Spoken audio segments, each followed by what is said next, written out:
Pahang, Allah telah kurniakan satu bahan yang sangat berharga yang boleh kita guna dan kita ambil peluang sebaik-baiknya sebagai sumber baharu ekonomi negeri Pahang, iaitu nadir bumi, rare earth ini.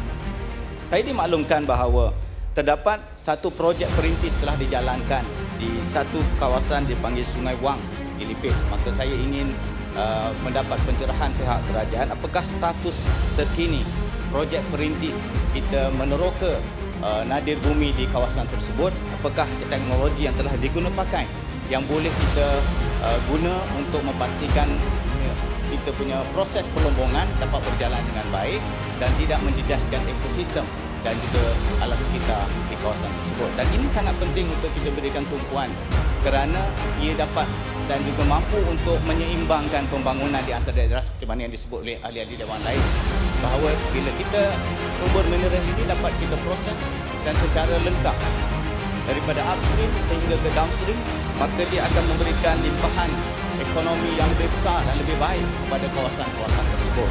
Dalam masa yang sama, fokus perlu kita berikan juga kepada usaha-usaha penyelidikan dan pembangunan di dalam mempelopori industri nadir bumi. Dan Pahang ada peluang untuk keluar sebagai sebuah ikon mineral ataupun ikon rare earth mineral dalam negara ini, kerana kita telah mendahului rakan-rakan daripada negeri lain dengan menubuhkan Institut Akademi Mineral Pahang, dan perlu dijadikan sebagai asas untuk kita memperkembangkan research and development ini supaya kita dapat mencari satu teknologi yang lebih baik dan terkini, dalam masa yang sama dapat memberikan pulangan hasil kepada kita dan kita tidak bergantung kepada teknologi-teknologi daripada luar semata-mata. Bismillahirrahmanirrahim. Assalamualaikum warahmatullahi wabarakatuh. Terima kasih Yang Berhormat Speaker. Sebelum saya meneruskan perbahasan saya ingin memaklumkan kepada Dewan dan mengalu-alukan kehadiran 6 orang daripada Dewan Himpunan Pendukung PAS Indra Mahkota. Yang Berhormat Speaker, terima kasih kerana memberi ruang kepada saya untuk sama-sama mengambil bahagian di dalam menyokong usul titah diraja yang telah dizahirkan oleh Kebawahduli Paduka Mulia Tengku Mahkota pada hari Jumaat lepas sempena istiadat pembukaan penggal kelima Dewan Negeri Pahang. Ada perkara-perkara utama dan penting yang telah dinyata dan dizahirkan oleh Kebawahduli Paduka Mulia yang perlu kita renungi bersama, terutama sekali berkaitan dengan perkara-perkara yang menyentuh langsung kepada keadaan dan kehidupan rakyat jelata pada negeri Pahang ini. Saya juga mengambil peluang mengucapkan tahniah dan terima kasih kepada semua, termasuk ketua-ketua jabatan, agensi-agensi kerajaan, pegawai kerajaan yang telah berusaha keras dan bertungkus lumus untuk memastikan kestabilan pendapatan kerajaan negeri Pahang dalam masa yang sama untuk mencorakkan negeri Pahang ini ke arah kemakmuran yang lebih baik di masa yang akan datang. Dan titah baginda juga menyentuh beberapa perkara yang perlu diberikan perhatian yang serius oleh kita semua sebagai ahli Dewan. Saya ingin menyentuh beberapa perkara yang secara langsung juga terlibat dalam kawasan saya. Yang pertama sekali adalah apa yang telah disentuh oleh Kebawahduli Paduka Mulia pada tempoh hari supaya kerajaan negeri memperkukuh daya tahan ekonomi negeri dengan mencari dan eksplor sektor baru agar tidak bergantung kepada sumber-sumber yang dominan semata-mata. Ini adalah merupakan satu seruan yang perlu kita lihat dan mengambilnya sebagai satu cabaran, kerana Pahang Allah telah kurniakan satu bahan yang sangat berharga yang boleh kita guna dan kita ambil peluang sebaik-baiknya sebagai sumber baharu ekonomi negeri Pahang, iaitu nadir bumi, rare earth ini. Saya dimaklumkan bahawa terdapat satu projek perintis telah dijalankan di satu kawasan dipanggil Sungai Wang di Lipis. Maka saya ingin mendapat pencerahan pihak kerajaan, apakah status terkini projek perintis kita meneroka nadir bumi di kawasan tersebut, apakah teknologi yang telah diguna pakai yang boleh kita guna untuk memastikan kita punya proses pelombongan dapat berjalan dengan baik dan tidak menjejaskan ekosistem dan juga alam sekitar di kawasan tersebut. Dan ini sangat penting untuk kita berikan tumpuan kerana ia dapat dan juga mampu untuk menyeimbangkan pembangunan di antara daerah seperti mana yang disebut oleh ahli-ahli dewan lain, bahawa bila kita sumber mineral ini dapat kita proses dan secara lengkap daripada upstream sehingga ke downstream, maka dia akan memberikan limpahan ekonomi yang lebih besar dan lebih baik kepada kawasan-kawasan tersebut. Dalam masa yang sama, fokus perlu kita berikan juga kepada usaha-usaha penyelidikan dan pembangunan di dalam mempelopori industri nadir bumi ini. Dan Pahang ada peluang untuk keluar sebagai sebuah ikon mineral ataupun ikon rare earth mineral dalam negara ini, kerana kita telah mendahului rakan-rakan daripada negeri lain dengan menubuhkan Institut Akademi Mineral Pahang, dan perlu dijadikan sebagai asas untuk kita memperkembangkan research and development ini supaya kita dapat mencari satu teknologi yang lebih baik dan terkini, dalam masa yang sama dapat memberikan pulangan hasil kepada kita, dan kita tidak bergantung kepada teknologi-teknologi daripada luar semata-mata, di samping dapat mempertingkatkan kemahiran dan pengetahuan di dalam usaha-usaha teknologi terkini. Yang Berhormat Speaker, dalam titah yang sama juga, Kebawah Duli Paduka Malia menyebutkan tentang beberapa projek yang perlu diberikan perhatian. Jangan sampai kita jadi projek sakit baru jadi huru-hara. Maka saya ingin menarik perhatian. Ada projek yang dikategorikan sebagai projek sakit di kawasan saya, iaitu projek penaik taraf jalan FT03. Ini adalah projek Kerajaan Persekutuan, kita faham, iaitu laluan daripada bulatan Jerangau Jabur hingga ke Kampung Sungai Ular yang melalui kawasan perindustrian Gebeng. Laluan ini adalah laluan utama pekerja-pekerja industri di kawasan saya. Dan apabila projek ini jadi lewat, sepatutnya telah siap pada tahun 2023. Telah beberapa kali EOT telah dibuat dan telah dikategorikan sebagai projek sakit. Seharusnya ianya telah diambil perhatian dan tindakan lebih awal supaya tidak berlanjutan sehingga kini. Dan keadaan semasa lebih buruk apabila cuaca hujan dan juga cuaca panas yang berterusan menjadikan kawasan itu kawasan yang tidak selamat, mengganggu keselesaan para pengguna dan sebagainya. Banyak kejadian-kejadian kemalangan jalan raya berlaku. Saya berharap bahawa kita dapat memberikan desakan kepada Kerajaan Persekutuan supaya menilai semula prestasi kontraktor ini. Kalau perlu ditamatkan, kita tamatkan kontraktor ini. Kerana apa? Kerana kita, walaupun ia projek Kerajaan Persekutuan, tempiasnya tetap akan dirasai oleh kerajaan negeri. Tempias. Berhormat Mulan Speaker, saya mau mencelah. Sila. Untuk makluman yang berhormat daripada Bersera, baru-baru ni kita ada bincang pasal projek sakit ni, ya, yang dikongsikan oleh Yang Berhormat Perdana Menteri PMX. Pahang membangkitkan baru projek, masuklah projek di kawasan Yang Berhormat di Bersera. Dan dalam syarat tersebut, antara yang kita putuskan dan juga yang dipercikaikan ialah kenapa EOT lanjutan masa ni dengan izin extension of time ni sampai diberi kepada 4, 5 kali, 6 kali kepada kontraktor yang berkenaan. Dan ada pihak yang menjawab mengatakan sebab COVID antaranya, sebelum itulah. Tetapi sekarang ni takkan COVID lagi. Jadi pihak Yang Berhormat telah menegaskan bahawa jangan, sepatutnya semasa EOT ketiga, keempat tu kita telah kenal pasti masalah kontraktor berkenaan. Patutnya pada masa itu ditamatkan kontrak tersebut. Dan perkara ini saya fikir dalam tindakan pihak JKR lah. Ya. Maknanya dulu 3 kali, 4 kali EOT ni kita biarkan begitu aja. Tapi kali ini saya nampak ada tindakan yang tegas, insyaAllah. Terima kasih Datuk Timbalan Yang Dipertua. Terima kasih Yang Berhormat di atas penjelasan ini. Kita harapkan ia dapat cari jalan penyelesaian yang baik. Yang pentingnya kita dapat membina imej yang baik di dalam menguruskan projek-projek sebegini di mata rakyat. Walaupun projek persekutuan, tapi tempias saya sebut tadi pergi kepada kita sebagai pentadbir di negeri ini. Tak boleh lagi dah tu, terutama dalam dunia pada hari ini. Kemudian dalam masa yang sama, saya juga ingin membangkitkan tentang projek membaik pulih bumbung Sekolah Menengah Kebangsaan Sungai Baging, yang juga telah berlaku runtuhan bumbung sekolah ini. Beberapa kelas makmal telah tidak dapat digunakan hampir 2 tahun dah. Beberapa siri lawatan pegawai-pegawai telah saya dimaklumkan Walaupun saya tidak dilibatkan, tapi dimaklumkan ada siri-siri lawatan dan bajet telah dipersetujui. Tapi sampai hari ini kita tak nampak baik pulih ini berlaku. Ini penting kerana sebanyak 16 buah kelas terjejas dan pelajar-pelajar yang terpaksa belajar di koridor, di tempat-tempat yang terpaksa dibina, yang tidak kondusif. Makmal tidak dapat digunakan. Kalau tempoh 2 tahun tak boleh selesai, masalah yang kritikal sebegini, kita bimbang.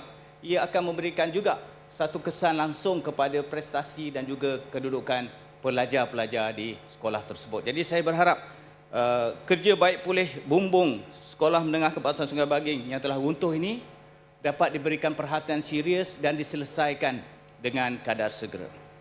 Satu lagi projek yang saya ingin dapatkan penjelasan di dalam pembentangan Pelan Pemulihan Air Fasa 1 yang dikemukakan dalam Dewan ini 2024 hingga 2026. Ada satu projek di kawasan saya, iaitu projek tangki sedotan rumah pam penggalak di Kampung Batu Hitam yang seharusnya bermula pada tahun 2024 dan dijangka siap pada tahun 2025. Tapi sehingga ke saat ini saya tak nampak pun kerja-kerja tapak itu telah dimulakan. Maka saya ingin tahu apakah status projek tersebut dan apakah kekangan dan halangan untuk kita meneruskan seperti mana jadual yang telah ditetapkan. Ya Berhormat Speaker, seterusnya begitu juga telah disebut dan juga banyak disebut oleh ahli-ahli yang berhormat Dewan tentang pelancongan. Secara spesifik, Kebawah Duli Paduka Mulia telah menyebut cerating, tengok cerating, apa yang sedang berlaku dan kenapa semakin dilupakan. Cerating ini saya berpeluang untuk berada di kawasan itu. Cerating ini sejak tahun 87. Pada masa itu ada pengusaha yang baru buat dia punya motel dan saya bekerja sebagai penjaga akaun syarikat itu. Kita lihat pada tahun itu, tahun 80-an, 90-an, Cerating ini menjadi pusat tumpuan pelancong asing kerana keunikan dia tradisinya. Pada masa itu ada pengusaha-pengusaha menawarkan rumah mereka sebagai rumah untuk tumpangan dan dilayan pelancong ini sebagai keluarga mereka. Mereka duduk sampai berminggu-minggu, berbulan-bulan kerana keseronokan dilayan begitu rupa seperti keluarga mereka sendiri. Makan bersama, beriadah bersama seperti anak angkat dia.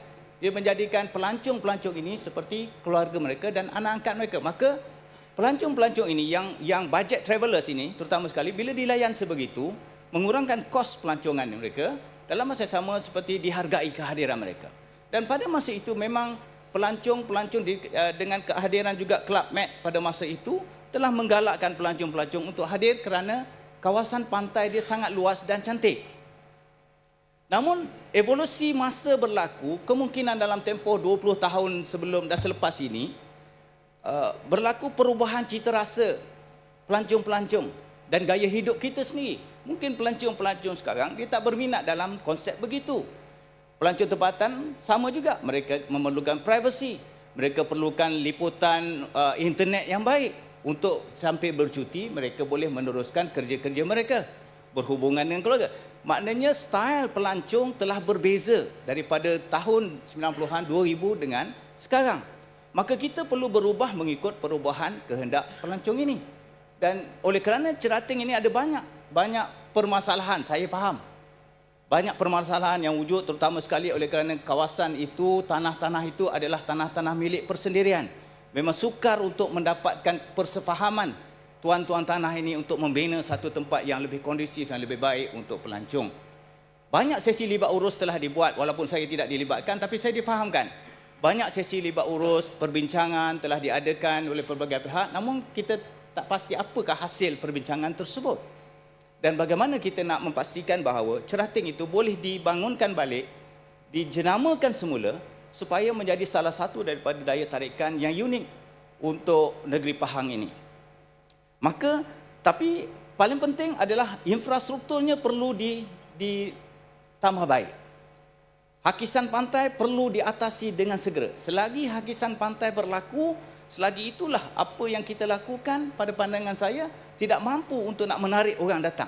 Kerana pantai dia dah jadi semakin sempit, tempat untuk mereka dulu pelancong dia sunbathing, dia berjemur. Sekarang ni tak boleh dah. Pelancong orang kita pun tak berjemur dah sekarang.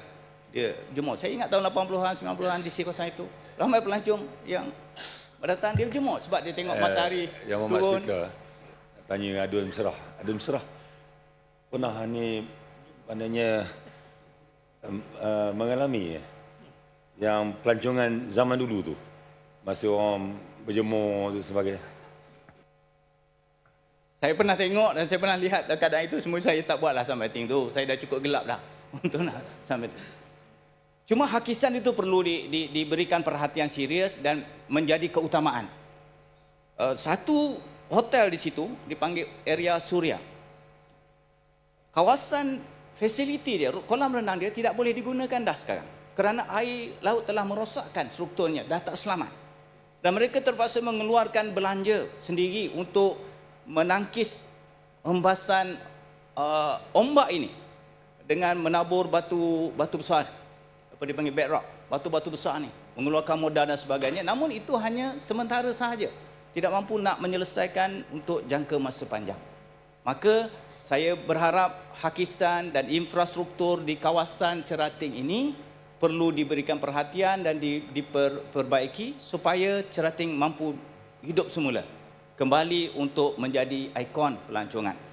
Ataupun kita jenamakan semula, ini cadangan saya impromptu, secara spontan.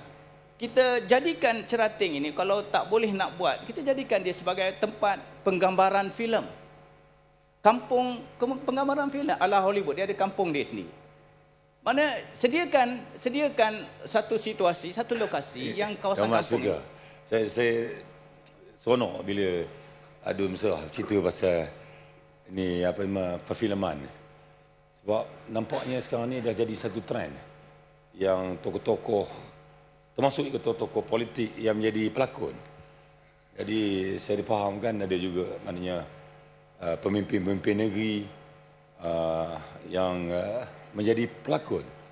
Jadi saya tak tahu, mungkin kalau menengok pada karakter raut muka, ketampanan Adun Mesrah ni, saya rasa Adun Mesrah ni boleh juga menjadi seorang pelakon yang hebat. Saya menunggu detik tu. Boleh kita sama-sama. Saya kalau bentuk setuju, saya setuju. Kita berlakon. Boleh. Tukar profession. Tak, saya kalau berlakon jadi kruk je. Jadi mungkin Mesrah boleh jadi hero lah. Ataupun yang kedua, kita jadikannya sebagai satu kawasan eko pelancongan hijau. Oleh kerana kita menghadapi kawasan yang sempit, pantai yang sempit, tempat letak kereta, parking yang terbatas, kita jadikan kawasan itu kawasan yang tidak boleh masuk kereta, motor, guna skuter elektrik atau basikal sahaja. Ataupun kita adakan kemudahan bagi untuk membawa mereka ni. Sebab memang kawasan tu bila hujung minggu kereta masuk, kawasan jalan tu sempit, tempat parking tak ada, jadi orang tak nak masuk. Jadi kalau kita sekat supaya jadikannya kawasan hijau, hanya dibenarkan berbasikal, berjalan kaki atau gunakan skuter elektrik ataupun bagi sahaja sebagai medium pengangkutan, mungkin itu mampu untuk nak merubah sedikit wajah kampung Cerating itu supaya dia jadi satu tempat yang lebih menarik. Kembalikan retro dia balik kepada perkara-perkara yang boleh mengimbau kecemerlangan Cerating pada masa yang akan datang. Minta laluan. Terima kasih Yang Berhormat Bersara yang turut membantu untuk bersama-sama fikir bagaimana kita nak mengembalikan zaman kegemilangan Cerating. Memang kita pun bersetuju bahawa Cerating memang satu tempat destinasi yang sangat-sangat menarik, khususnya untuk pelancong luar negara yang gemar eko pelancongan pantai dan juga laut kita. Jadi untuk pelancong asing yang datang ke Malaysia dan ke Pahang, biasanya mereka ada permintaan mereka, ada beberapa pengisian. Jadi sebagai contoh, tadi sunbathing dari segi pakaian, minta maaf, alkohol, yang ada pengisian yang diminta masalih-masalih. Apakah pandangan Yang Berhormat? Boleh tak kita kembalikan di Cerating? Terima kasih Yang Berhormat Wakil Kerajaan Esko Pelancongan. Satu pertanyaan yang baik. Kita boleh kawal. Kita tidak melarang mereka untuk nak minum alkohol ke nak buat. Kita boleh kawal. Sediakan lokasi-lokasi yang bersesuaian, bertepatan dengan kehendak mereka. Kawasan itu luas, pantai itu sepanjang. Ada lokasi-lokasi yang dispesifikkan untuk usaha-usaha tersebut, kita tidak ada masalah. nak minum alkohol ke, nak buat sandbathing ke dan sebagainya, silakan. Tapi perlu melihat norma-norma dan juga nilai-nilai setempat yang perlu dikawal. Orang tempatan bagaimana keadaan, dan sebab itu kampung tradisi. Kita perlu menghargai nilai-nilai kehidupan masyarakat Itulah setempat. lebih payah dah lebih besar nak diasing ke minyak dengan air ni. Ya, bergaya caranya. Orang Melayu saja situ. Saudara mara YB juga. Esok ke Toyo ni lah.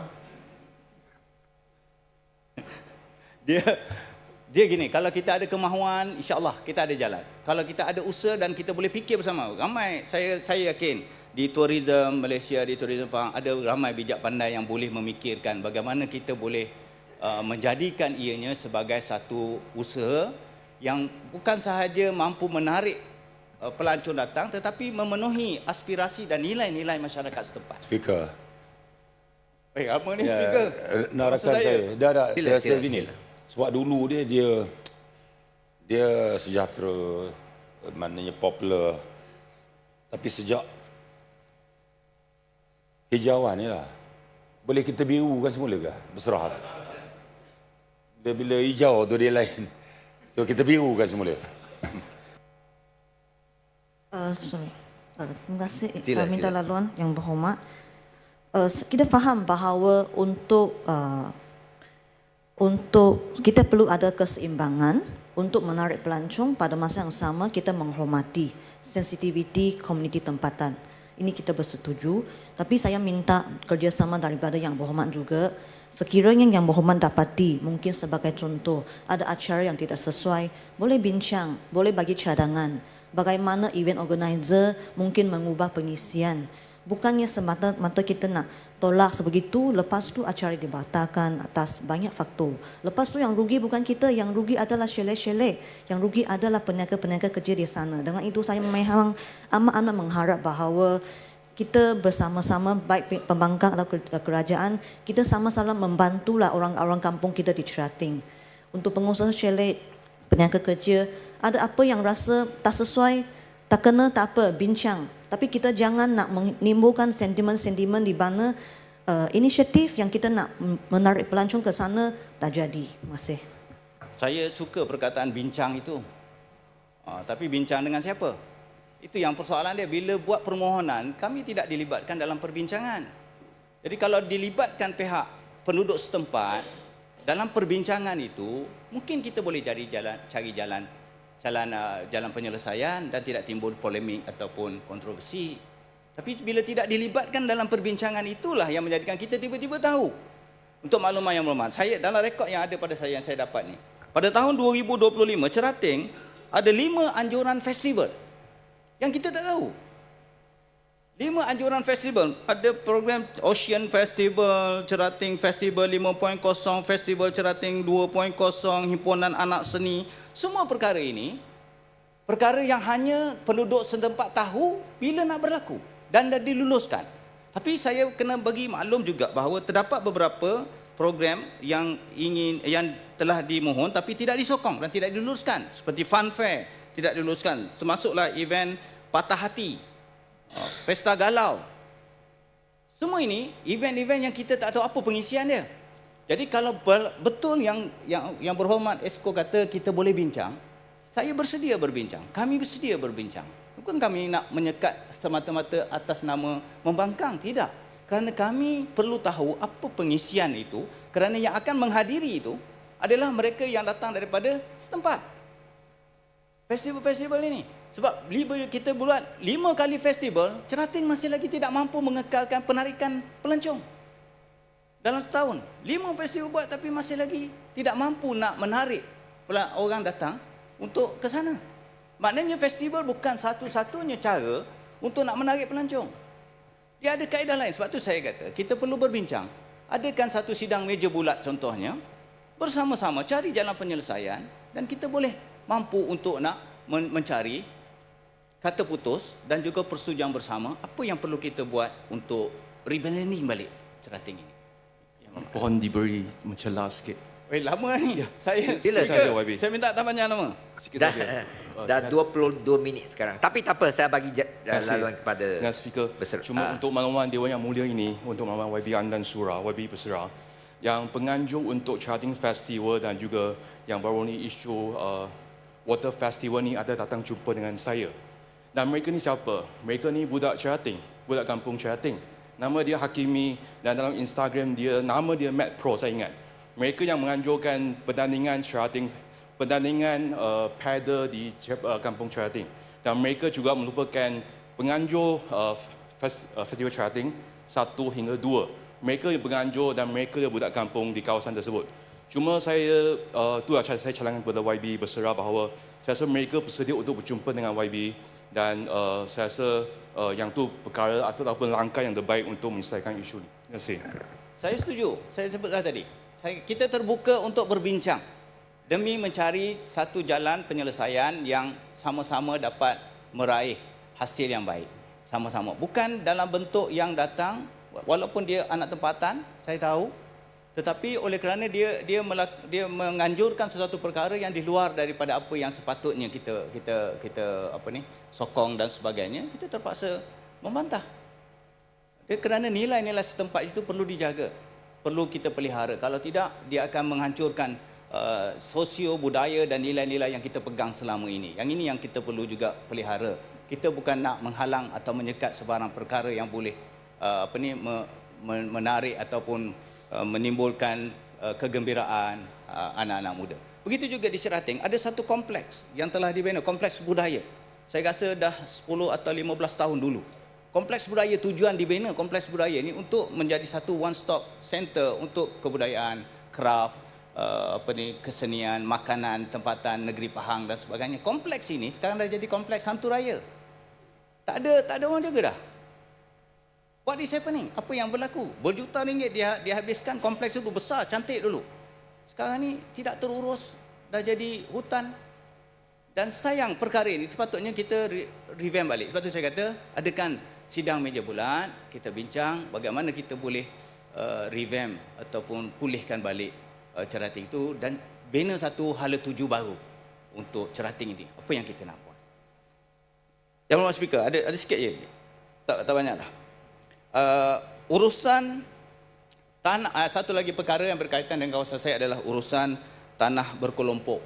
Ada satu rancangan tanah kelompok Balok, iaitu Kampung Tebing Tinggi, telah diberi geran kepada penerima ni 2 pilihan raya yang lalu. Tapi sehingga hari ini pemilik geran ini dia bayar cukai tanah, tapi dia tak tahu tanah dia kat mana. Dia tak jumpa cari tanah dia sebab tidak ada akses untuk nak masuk kepada rancangan tanah kelompok tersebut. Menjadikan tanah itu tidak dapat dibangunkan, kekal sebagai kawasan hutan, dan objektif dia pada masa itu yang saya difahamkan adalah untuk beri tanah kepada nelayan-nelayan sekitar Balok. Jadi bila nelayan ni dapat tanah dia suka, tapi bila cari tanah dia tak jumpa. Sebab mereka tak tahu kat mana duduk tanah dia. Geran ada, tapi ada sebahagiannya dah jual pun. Tapi pembeli pun dia datang jumpa kita, mana kita tahu tanah, sebab tidak ada sebarang akses. Maka saya mencadangkan kepada pihak kerajaan supaya bantu rancangan-rancangan tanah kelompok. Bila saya difahamkan kerajaan hanya beri tanah aja, laluan ataupun apa semua ni, akses mesti pemilik tanah yang kena usahakan. Tapi kalau pemilik tanah sama 100-200 orang ni tak kenal sama sini dan duit pun tak ada untuk nak bina jalan, bagaimana mereka nak mengusahakan tanah yang mereka dapat ni? Maka dia tidak memberi makna kepada mereka yang dapat tanah tapi tidak dapat. Saya harap perkara ini dapat diselesaikan. Akhir sekali adalah berkaitan dengan pengurusan tanah kubur. Pengurusan tanah kubur pun sama. Banyak kelulusan tanah-tanah kubur tetapi hanya bagi tanah saja, tetapi akses kepada tanah perkuburan tersebut tak ada. Kena badan-badan khairat atau badan-badan masjid kena cari dana sendiri untuk nak tebang tebas, bina pagar, untuk itu termasuklah laluan untuk nak pergi ke kubur, tanah kubur tu. Maka saya harap perkara ini juga boleh diberikan pertimbangan kepada pihak yang berkaitan, pengurusan tanah kubur, bila kita berikan serahkan tanah kubur itu, perlulah disertai dengan akses yang bersesuaian untuk pergi ke tanah kubur tersebut. Dalam masa yang sama, ihsan diperlukan, diminta daripada kerajaan, kalau boleh kepada mereka yang sukarelawan, pengusaha-pengusaha yang mengusahakan tanah kubur ni, tukang gali kubur yang menguruskan tanah kubur ini, diberikan sedikit sagu hati kepada mereka. Kerana mereka buat kerja ni secara sukarela untuk menguruskan orang mati. Dia lebih susah daripada nak menguruskan orang hidup. Sebenarnya menguruskan orang mati kerana dia mengeluarkan modal juga untuk nak menciapkan tanah kubur itu. Jadi ya, itu yang dapat saya kongsi bersama. Terima kasih sekali lagi kepada semua. Terima kasih kepada jabatan-jabatan yang telah bekerjasama dengan baik dengan pihak saya. Semoga Allah Subhanahu Wa Taala lindungi kita daripada perkara tidak diingini. Negeri kita mendapat keberkatan dan rahmat Allah Subhanahu Wa Taala. Saya dengan ini mohon menyokong.